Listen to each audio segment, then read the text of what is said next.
성 안에 들어가는 것이 그렇게 어려운가? 어제 포스팅에서 많은 도전을 받았을 것이고 근심도 했을 것인데 필자도 독자들의 반응에 마음이 무거웠다. 하나님의 뜻대로 하는 근심은 회개와 간절함과 사모함과 깨끗함에 이르게 한다. 성 안에 들어가는 것이 그렇게 어려운가? 주님께서는 이 예언의 말씀 요한계시록을 읽고 지키라 했으니 성경에서 그 해답을 찾아야 한다. 성 안에 들어간 신부들도 수많은 직무와 계차가 있을 것이지만 우리는 도전해야 하고 낮은 직이라도 그곳에 입성한 것만으로도 감사할 일이다. 성 안과 성 밖의 거주자들의 영광 차이는 비교할 수 없을 정도로 크다. 왕은 한 명이지만 궁궐에는 많은 고관들과 관리들과 궁녀들이 있는데 이들도 모두 신부로 올라온 사람들이다.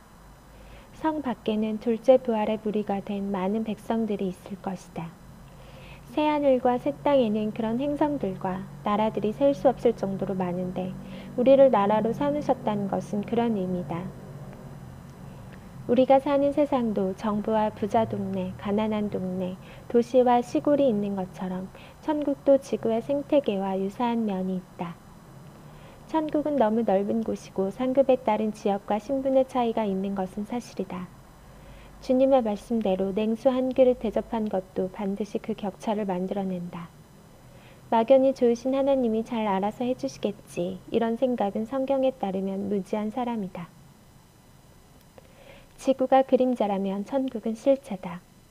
지구가 임시처소라면 천국은 영원한 집이고 두 곳은 아주 긴밀하게 연결되어 있고 상관관계가 존재한다. 땅에서 심은 것들, 말들, 행실, 마음, 열매가 둘째 삶에서 내 영원한 거처와 신분을 만든다는 구도는 정말 창의적이다. 신자들은 땅과 하늘의 삶이 역전될 것이고 심은 대로 거둔다. 천국을 실제하는 세계로 이해하는 것은 중요한 일이다. 하나님의 눈에는 모든 사람들의 지구와 천국에 있는 거처가 한눈에 들어올 것이다. 천국의 거처는 똑같이 찍어낸 동일한 평수의 아파트처럼 만들어지지 않는다. 똑같은 집은 하나도 없을 것이고 아무리 작은 집도 지구의 저택보다는 클 것이다. 주님께서 거처를 예비하러 가신다고 말씀하셨는데 그 프로젝트는 도시 한 개 세우는 정도가 아니라 지구보다 수천 배 큰 규모일 것이다. 하나님의 백성들이 들어가야 할 천국의 최고의 장소는 새 예루살렘으로 불리는 거룩한 도성이다. 이곳을 성 안이라 일컫는다. 성 안은 천국의 중심이자 통치 본부이며 가장 거룩한 자들이 집합한 거룩한 장소이다. 12개의 문들이 있지만 천사들이 문들을 파수하고 있다. 천국의 성 밖은 가장 넓은 장소지만 일반 백성들이 들어가는 곳이다. 성 밖에도 들어가지 못한 신자들이 있다. 그들은 불못은 면하지만 바깥 어두운 곳으로 쫓겨난다. 죽은 믿음을 가진 신자들이 이곳에 들어갈 것인데 그들이 죽은 믿음을 갖도록 안내한 자들은 더 큰 매를 맞을 것이다. 현대 교사들의 가르침은 성 밖이나 바깥 어두운 곳에 들어갈 일반적인 자격에 관한 것들이 대부분이고 진정한 하나님의 말씀을 들을 의지나 능력도 없고 순종할 마음의 열정도 식어진 상태다. 하나님께서는 원하시는 것은 마음과 의지와 들을 귀에 할례다. 사실상 성 안에 들어가는데 가장 큰 장애물은 무관심이다. 다수는 보이는 세상을 지향하게 마련이다. 성 안에 들어갈 권세를 받는 사람들이 있다고 성경은 기록한다. 천국은 침노를 당한다고 주님께서 말씀하셨는데 불가능한 목표를 주신 것이 아니다. 오히려 성경의 기록과 우리 현실을 감안하면 무관심한 것이 더 큰 문제다. 깨어있다는 것은 매우 중요한 일이다. 요한계시록은 그곳에 들어갈 자들의 자격을 기록하였는데 믿음의 선진들도 이곳에 들어가기 위해 안간힘을 썼다. 성 안에 들어갈 권세를 받는 것은 매우 파격적인 일인데 그 거룩한 장소에는 하나님과 어린 양의 보좌가 함께 있기 때문이다.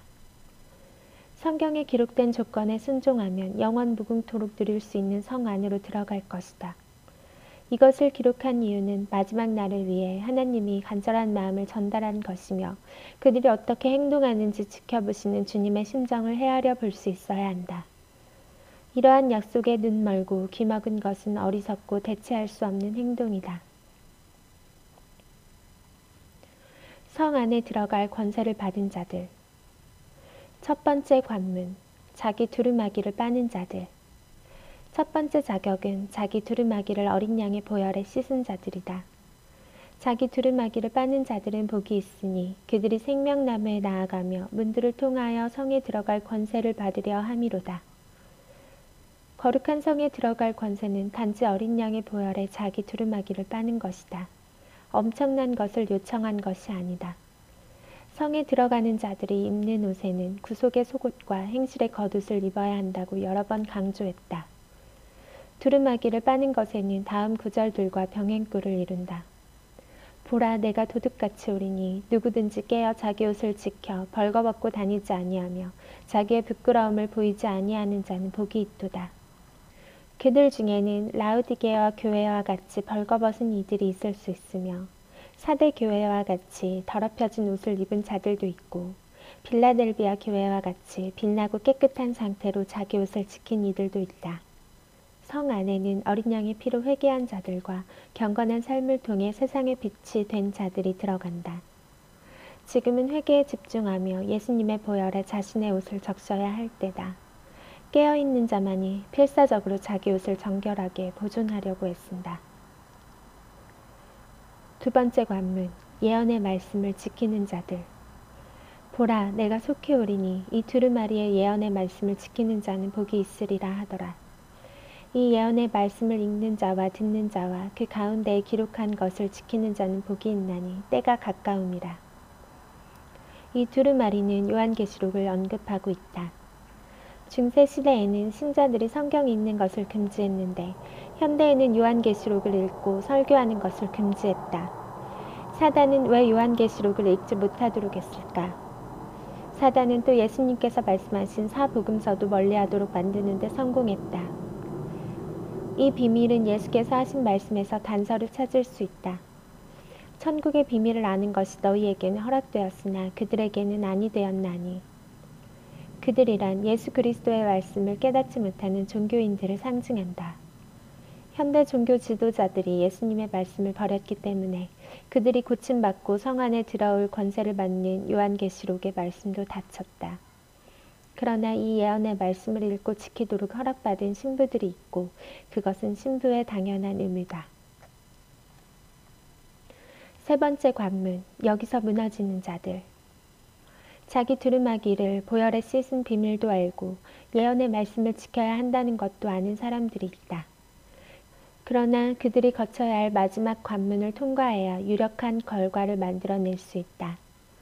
현재 우리가 당면한 상황에서는 사실 첫째와 둘째 관문도 통과하기 어려운 구조를 가지고 있다. 지금은 사람들이 귀가 가리워 쉬운 메시지에 익숙해져 있고 우리가 보는 것보다 더 무지한 소경이 되어 있어서 세상의 거짓에 갇혀 있다. 세 번째 관문은 현대 신자들이 사실상 각종 우상 숭배에 빠져 있다는 사실을 직시하고 있는데 만국이 무너졌다고 선언하기 때문이다. 시대를 막론하고 회개하지 않거나 신앙에 대해 방심하는 신자들에게 주는 경고는 언제나 유효하다. 하나님을 아는 지식은 그것을 그대로 인정하는 것이며 또 실천하는 것에 의미가 있다. 아무리 하나님을 지식적으로 안다고 할지라도 그 지식을 삶에 적절하게 적용하지 못하면 별 의미가 없다. 현대 교회의 예배가 마음의 할례를 받지 못한 상태에서 종교적인 의식으로 전락하고도 하나님과의 올바른 관계는 무의미해졌다는 사실을 깨닫지 못하는 것이 우리의 슬픈 자화상이다. 성경은 어느 곳이든 우상 숭배를 매우 강력하게 비난한다. 왜냐하면 하나님의 백성은 거룩해야 하기 때문인데 우상 숭배보다 사람을 더럽히는 것이 없다. 구약에서는 노골적으로 보이는 우상을 숭배했지만 현대에 이르러 종교적 혼합주의가 교회를 무너지게 만들었다. 이 상황이 더 심각한 이유는 그들 자신들이 이것이 얼마나 나쁜 일인지를 스스로 모른다는 사실이다. 신부들은 세상에 속한 자들일 수 없다. 이처럼 기독교가 당면한 문제는 신자들 삶에 깊숙이 뿌리내린 우상들이다. 아주 신실하고 충성스러운 신자들은 멸종 위기에 놓여 있다. 지금은 경계에 경계를 더하고 예비에 예비를 더하여 순결에 집중할 때다. 곡식이 무르익어 나달이 떨어질 때인데 추수를 더 이상 미루시지 않을 것이다. 주님과 사람들을 끝까지 사랑하고 기도를 멈추지 마십시오.